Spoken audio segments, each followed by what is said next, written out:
This is Angel Bueno from the One Soul Podcast. To be like Christ, to be Christ-like, is to be virtuous. Here in this podcast, I share some ideas, some reflections on how we can grow in virtue as we live our normal lives. Well, second time, so we need to get it going on these podcasts. I appreciate all your prayers, all your support. Few people have said, "Hey, you're back," and I say, "Yes, I am, by the grace of God." But yes, I'm very grateful. So the idea, as I shared a couple of weeks ago, is so once or twice a month to share something. Anyway, for a couple of weeks now, our Lord has been so clear to me. He's been talking to me about a virtue that I don't think many people have considered a virtue. It's received other names. I've heard it be called supernatural outlook, to see with the eyes of God. But very clearly, for the last couple of weeks, it's come to me with the word perspective. The virtue of perspective, which really is to have supernatural outlook. But what is it? What is supernatural outlook? Which is, as we were saying before, to see things with the eyes of God. But it is easier said than done, because God is God and we are not God. If we were Him, He wouldn't be God, right? But yeah. So to see things in perspective, I came across, I came up with an analogy the other day when I was speaking to the teachers in my school. I shared in previous podcasts how in my school we have something called devotions. Like every Monday morning, one of the teachers prepares something to share with something religious to share with the other teachers as a way of how to grow in our love for teaching, in our love for the students, in this vocation that we have. Sometimes how to grow in love for Christ, which is ultimately the reason that we speak about God to one another, so we can love Him better, be more like Him. So I shared this analogy with them, or this example.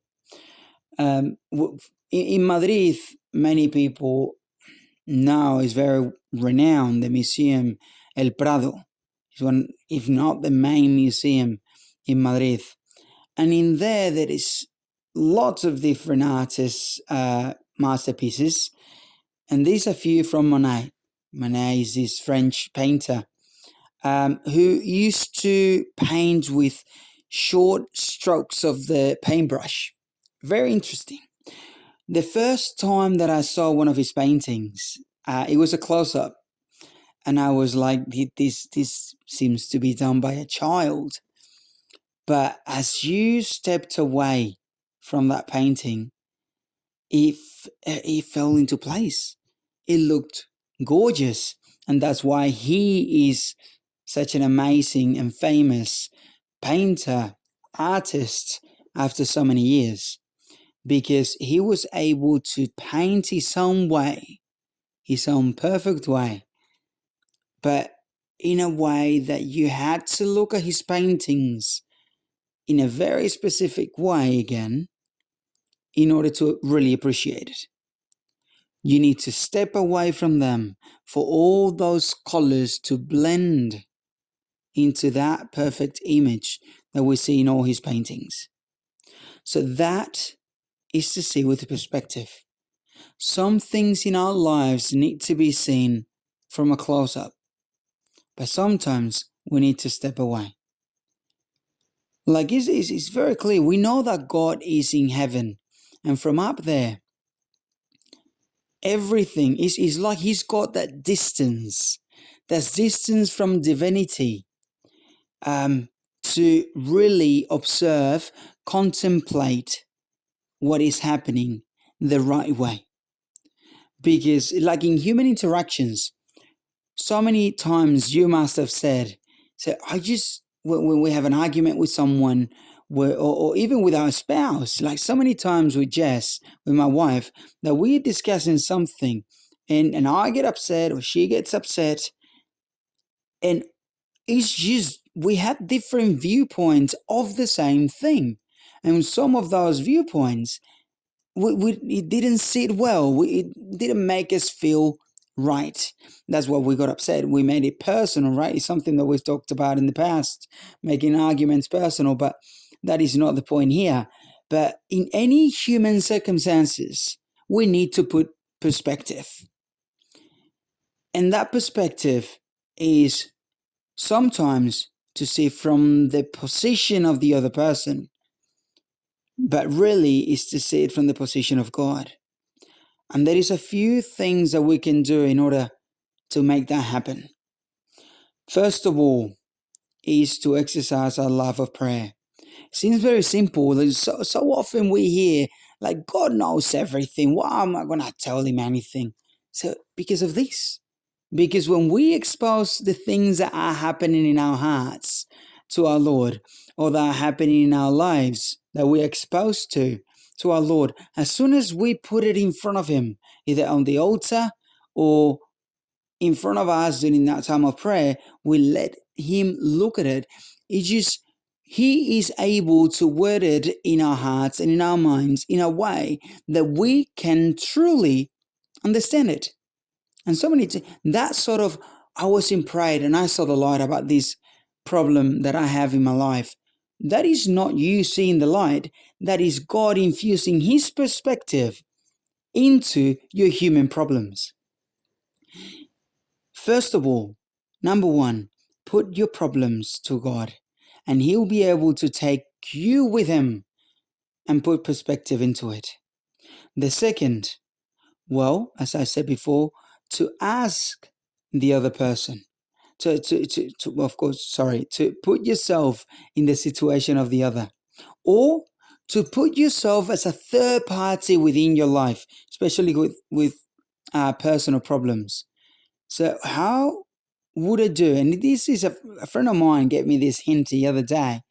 Like when he has a problem, he imagines that someone else has the same problem.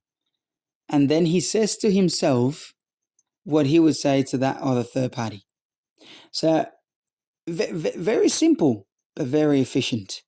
See the problem without taking it personal, without making it personal. Because when, I don't know, as a man, so many times I've been told I don't want a solution to my problem, but I just want to be listened. And you guys probably can guess who's told me that many times.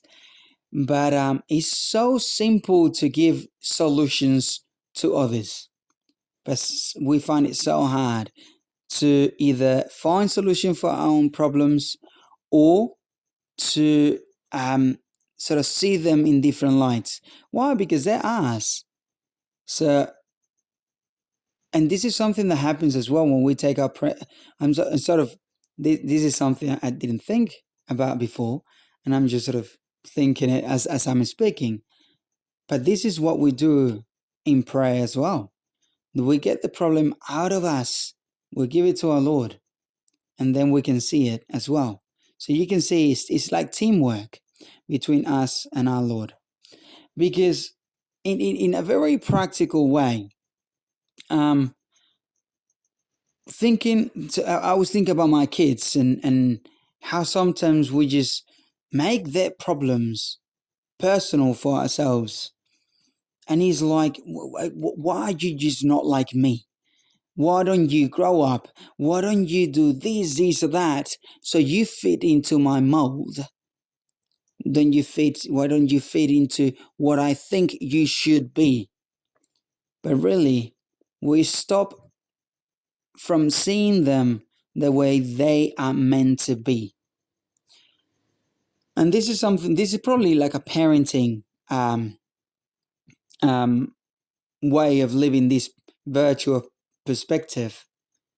But with our children, we need to see them how they are, the way God has created them. because He's created them beautiful. He's created them perfectly in His image and likeness. But sometimes, so many times, we can make them in our image. We want them to be in our image and likeness when they are God's. And this truly is as well us trying to make God and God creation in our image and likeness when we are meant to be His. So I found this to a certain extent a bit overwhelming the other day when I was praying about this idea that we make God in our image and likeness, that we want our children to fit into the mold that we've created for them. But we actually don't see God or our children with the perspective that we are meant to see them with. Because ultimately, can you imagine all the times that we mess up and God, who is perfect, who has the right vision of everything, came to us and told us, hey, what are you doing? If He really lost it at us because we don't behave and we don't act the way that He created us to be or to act like in His image and likeness, how many times we actually don't do that? But He doesn't judge us yet. He doesn't go over our backs. He doesn't punish us. All He says, just love me back. So if we saw really things with the perspective of God, with others, with our children, with our spouses, with ourselves, with God, if we truly were able to see all those relationships with the perspective of God, all we would say is, just love me back because I'm already loving you. That is the perspective of God, and this is the perspective, the virtue of perspective that we're meant to live in our lives. Well, it's been a pleasure talking to you again. God bless you, and we'll talk again soon. Bye.